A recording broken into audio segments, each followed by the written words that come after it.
phẩm máy cắt nhôm hai đầu 05S giá hơn 30 triệu thì nó sẽ như thế nào, chất lượng có tốt hay không. Đấy thì hôm nay là tôi sẽ đi giới thiệu chi tiết để cho anh em có thể thấy và đánh giá luôn sản phẩm, cho anh em có thể thấy là cái sản phẩm giá hơn 30 triệu nó sẽ tốt và nó sẽ ổn như thế nào, anh em có thể thấy luôn thực tế. Đây anh em có thể thấy ở phía bên trên màn hình đây, đây là sản phẩm máy cắt nhôm hai đầu 05S mới nhất của năm 2019. Sản phẩm mang thương hiệu là Megatech. Đấy, đây là sản phẩm mà có giá cực kỳ hợp lý, phù hợp cho tất cả các anh em có nhu cầu đầu tư với cái số lượng vốn ít ỏi và chúng ta không thể là đầu tư được nhiều và vẫn muốn có những dây chuyền công nghệ hiện đại để sản xuất cửa. Thì đây là sản phẩm ở đây với giá hơn 30 triệu. Tôi xin nhắc lại với anh em là chỉ hơn 30 triệu đồng là anh em có thể sở hữu ngay sản phẩm máy cắt nhôm hai đầu 05S này về để chúng ta tiến hành sản xuất cửa nhôm, đầu tư để kiếm lợi nhuận và kiếm tiền mua sữa cho con. Anh chị em có thể thấy ở phía bên trên màn hình đây thì toàn bộ sản phẩm của chúng tôi là được thiết kế là bao gồm hai đầu máy. Ở phía đầu máy ở phía bên tay trái là đầu máy cố định, và phía bên tay phải là đầu máy di chuyển được. Thì thay vì như các dòng máy cũ là chúng ta là sử dụng những cái tay vặn như thế này để khi mà chúng ta lấy được kích thước là chúng ta dùng tay vặn để siết lại đầu máy, thì dòng máy cắt nhôm hai đầu 05S mới này của chúng tôi là sẽ sử dụng là chốt hậm hơi. Anh chị em có thể là mở chốt hậm hơi, di chuyển đầu máy lấy kích thước và chúng ta chốt lại là đầu máy sẽ được cố định cực kỳ chắc chắn luôn. Đấy, rất là tiết kiệm thời gian và công sức và tăng độ chính xác của anh em. Toàn bộ hệ thống thước chỉ của chúng tôi là sử dụng là thước inox và được khắc CNC, được bắn cố định ở trên thân bệ máy, đảm bảo là tính phẳng tuyệt đối, đảm bảo cho sự chính xác 100% về cái kích thước của máy khi mà cắt. Hệ thống dây trục dẫn hướng của đầu máy số 2 là sử dụng là dây đặc phi 32 và được đặt liền ở trên thân bệ máy không kê. Toàn bộ hệ thống khung gõ của chúng tôi là sử dụng là tôn thép dày 3 ly rất là chắc chắn. Hệ thống sơn của chúng tôi sẽ được sơn tĩnh điện toàn phần từ khung bệ này, ở trong gầm máy và toàn bộ hệ thống giá đỡ, hệ thống hộp motor và hệ thống nắp trục, toàn bộ đều được sơn tĩnh điện, đảm bảo cho anh em sử dụng trong thời gian lâu dài là độ bền đẹp và cái tính thẩm mỹ của máy vẫn luôn cao.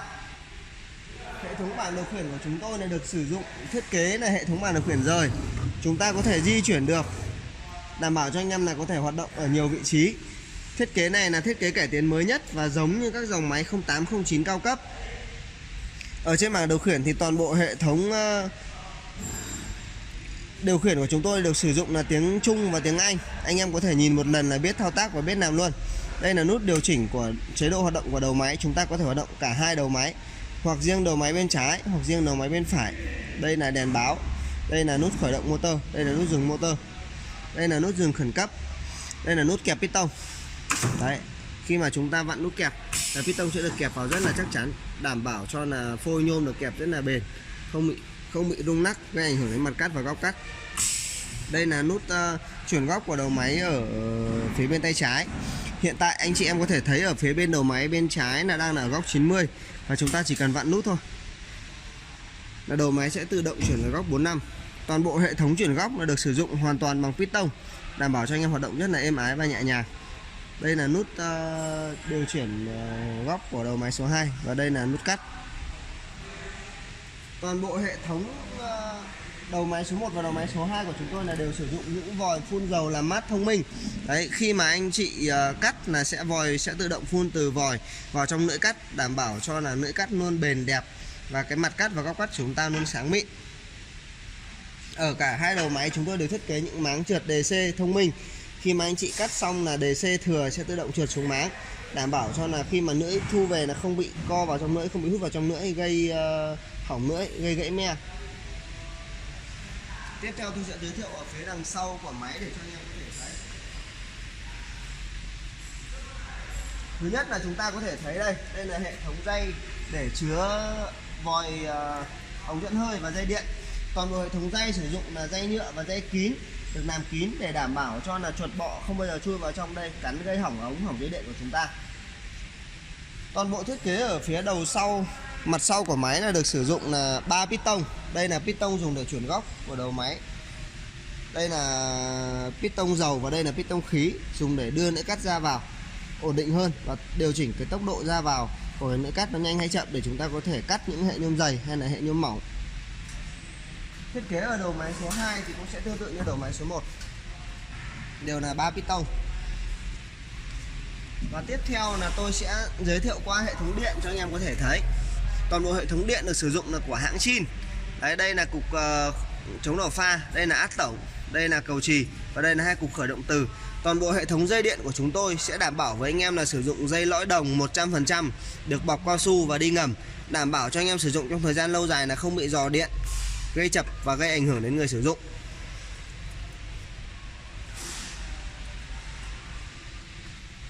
Cái sản phẩm máy cắt nhôm hai đầu 05M này của chúng tôi là sử dụng hai đầu máy, là mỗi đầu máy là một motor có công suất là 1,5 kW.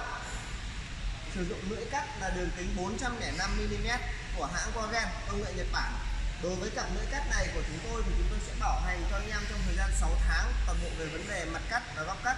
Nếu như chúng ta cắt là góc cắt không chính xác tuyệt đối, mặt cắt bị gợn, bị ba via, bị móc nhôm, nổ nhôm, là chúng tôi sẽ đổi lưỡi cắt cho mình. Và toàn bộ hệ thống điện, hệ thống motor và hệ thống khung bệ là chúng tôi sẽ bảo hành cho anh em trong thời gian là 2 năm.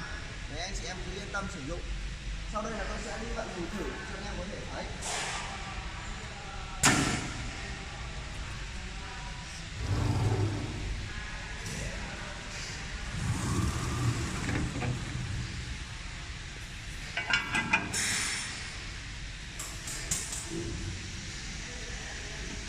Đây, tôi sẽ tiến hành cắt thử nhôm cho anh em có thể thấy. Thì trước khi cắt là chúng ta sẽ kẹp nhôm. Đây, ở cả đầu máy số 1 và đầu máy số 2 đều có những cái kẹp piston. Khi mà chúng ta kẹp nhôm rất là chắc chắn. Đây anh chị thấy đây, nhôm không hề bị rung nắc, gây ảnh hưởng đến mặt cắt và góc cắt. Tiếp theo là tôi sẽ khởi động motor.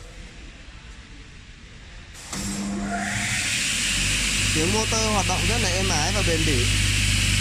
Tiếp theo là tôi sẽ cắt, anh chị em có thể thấy. Khi mà chúng ta cắt là nắp trục chắn này trên.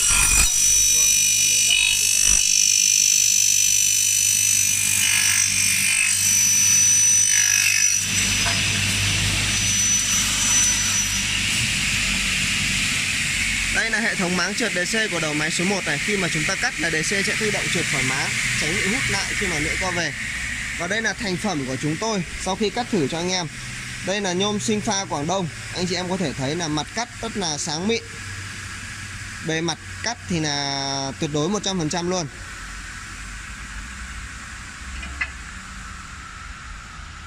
Tôi vừa giới thiệu với anh em hoặc vận hành thử cho anh em, đây là sản phẩm máy cắt nhôm hai đầu 05S. Và tôi nhắc lại với anh em là cái sản phẩm này có giá thành vô cùng cực kỳ hợp lý, giá chỉ hơn 30 triệu đồng là anh em có thể đầu tư được sản phẩm này rồi, để hoạt động đầu tư lâu dài. Và chúng tôi sẽ bảo hành cho mình là trong thời gian 2 năm. Ngoài cái sản phẩm máy cắt nhôm hai đầu 05S này ra thì chúng tôi còn cung cấp tất cả các dòng máy khác. Máy cắt nhôm hai đầu 08S mini, máy cắt nhôm hai đầu 08S, máy cắt nhôm hai đầu 09S và tất cả những dòng máy cao cấp khác, lưỡi 500, lưỡi 550, lưỡi 600 và tất cả các loại máy sản xuất từ nhôm, máy phay đầu đố, máy đột dập, máy nén khí, máy khoan khóa, máy ép góc. Công ty của chúng tôi thì có 2 chi nhánh. Ở phía Bắc là tại bến xe Yên Nghĩa, quận Hà Đông, thành phố Hà Nội. Ở miền Nam là ở khu công nghiệp Tân Thới Hiệp, phường Hiệp Thành, quận 12, thành phố Hồ Chí Minh. Anh chị em có nhu cầu đầu tư và tư vấn, xin liên hệ số điện thoại ở phía bên trên màn hình.